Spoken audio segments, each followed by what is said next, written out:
Hello guys, I welcome all of you to today's Farmcast. Today we'll discuss 5 drugs of choice, one anti-cancer drug, and couple of questions which were asked by the students. So I'll discuss that at last, right? As I always do. So today guys, let's begin with the drugs of choice. The first disorder for today is hyperprolactinemia. Now, as treatment of hyperprolactinemia is always a doubt in the minds of students as to which drug to prefer. Either go for cabergoline or go for bromocriptine. And as you know, both are D2 agonist, and as dopamine blocks release of prolactin, being D2 agonists, they also block release of prolactin from the pituitary.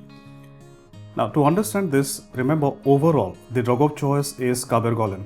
But the problem with cabergoline is it can cause cardiac valve defects, and that is why, specifically, if there is a female who is planning pregnancy, in that female, guys, the drug of choice is bromocriptine. The reason being, see, why would a female who is planning a pregnancy would use bromocriptine for hyperprolactinemia? For that, you have to understand what hyperprolactinemia does in a female. Hyperprolactinemia is an important cause of anovulation.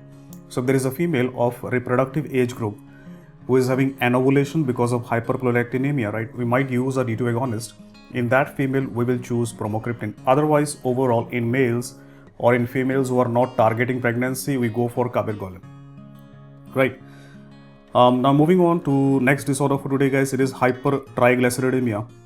And it has been asked many times in your exams, what is the drug of choice? Now remember, guys, the drug of choice for hypertriglyceridemia, these are fibrates. Fibrates like clofibrate, fenofibrate, bezafibrate, these are the drugs which are preferred for hypertriglyceridemia. And one side effect which is commonly asked about fibrates, think, which is the common side effect? Guys, it is gallstones, right? Or cholelithiasis is a common side effect of fibrates. Now here, I'd like to take this opportunity to ask you something. Think, which hypolipidemic drug causes hypertriglyceridemia is a side effect? Yes. Which one is it? Guys, these are bile acid binding resins like cholestyramine, cholestyramine. These drugs, they themselves cause hypertriglyceridemia, right? Now, let's move on to the third disorder for today, that is hyperthyroidism. So guys, I've already discussed this in Graves' disease, be it Graves' disease, be it hyperthyroidism. The single best drug of choice is methimazole, except if it is pregnancy, first trimester, then the drug of choice is propylthiouracil, because methimazole is teratogenic. But if it is second and third trimester, again, your answer becomes methimazole, because in second, third trimester, I'm not worried about teratogenicity much, but I'm worried about the hepatotoxicity that propylthiouracil can cause, right? So remember, drug of choice overall methimazole. In hyperthyroidism, pregnancy, first trimester propylthiouracil, second, third trimester methimazole. If trimester is not mentioned, that means they are interested in first trimester, so your answer would be propylthiouracil.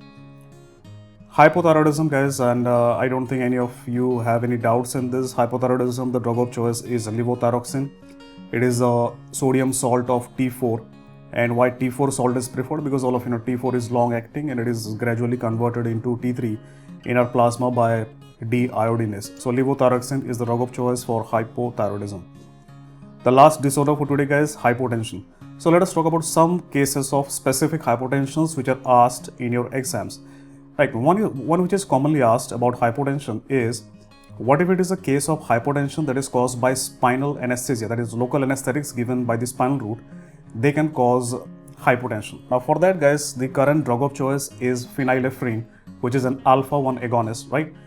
In case phenylephrine is not in the options, you can go for ephedrine, right? So ephedrine used to be the drug of choice, but the current drug of choice is phenylephrine. Another thing that is commonly asked in hypotension is orthostatic or postural hypotension. So if it is orthostatic or postural hypotension, we prefer another alpha-1 agonist, that is midodrine. This was recently asked in JIPMA. So midodrine, MIDODRINE, alpha-1 agonist in orthostatic or postural hypotension. The last one, guys, remember, if it is severe hypotension where the patient goes into shock, right? So it is hypotensive shock, like for example in case of sepsis.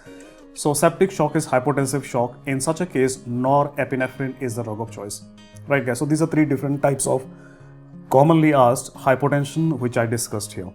So done with the drug of choice section, guys. Now let us move on to our anti-cancer drug. The anti-cancer drug that I've chosen for today for you guys is actually an enzyme, right, called as asparginase. So the first thing you need to understand is whenever I talk about an enzyme, it can never be given by oral route because these are proteins. They have a huge structures. They will not be absorbed. So asparginase is a drug that is given only by intravenous route. How does it act? What asparginase does, it depletes aspargine, right? It depletes aspargine in your body, and because lymphocytes, they cannot synthesize aspargine, it causes selective toxicity to lymphocytes, which means I now get to the use of asparginase, that is lymphocyte related use in cancer. It is leukemia, guys, leukemia. And the most important use of asparginase is ALL, acute lymphoblastic leukemia. If you remember the regimen, it is used in a regimen called as VPAD, vincristine, prednisolone, asparginase, daunorubicin, right? So A for asparginase. Side effect, guys, nothing much except, whenever I introduce an exogenous protein into the human body, there is always a risk of hypersensitivity that can be seen with asparginase. So you can understand, if you understand the basic concepts, right, you can remember a lot of things just like that, which means what? Take any drug which is a protein, like rasburicase, pagloticase, so there would always be a risk of hypersensitivity. So that's all in the section of drugs for today, guys. Now we have moved on to the last section for today, where I discuss your doubts, your concerns which are related to preparation, right? So one question number 1, which was asked by a student, should I give extra importance to problem solving based MCQs and memorize all the formulas? Now remember, guys, problems are rarely asked in NEET exam. They're most commonly asked in AIIMS and JIPMER. So if you are specifically preparing for the Central Institute exams, you should be thorough with all the formulas and how MCQs are asked. So you should have a practice of the previously asked questions on these formulas. Now, if you're preparing for NEET exam and if you're having a difficult time solving these, so you can just give it a miss. You can just skip them as if they do not exist. So you can do that. But nevertheless, even if you're going for NEET exam, try to at least remember these formulas, right? Question number 2, guys. Second question which was asked by a student.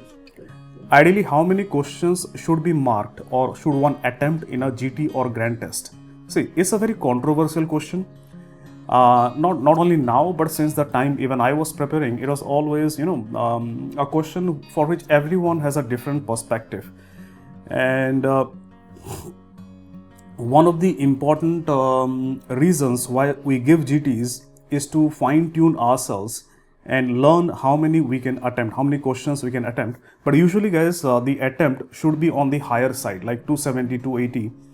And remember, it won't come immediately, right? The productivity will increase. You'll be able to reach a target of 270, 280 after revision, after first, second revision. However, guys, you should leave those questions which you have no idea about, and you cannot even rule out 1 or 2 options. But if you can rule out 1 or 2 options, you should and you must definitely attempt those questions, because do not fear about negative marking, right? So even if I compare with how many chances are there that I might get wrong and I might get right. So overall, if you make a sum, you would still be in positive. But mind it would not come just because of making wild guesses, right?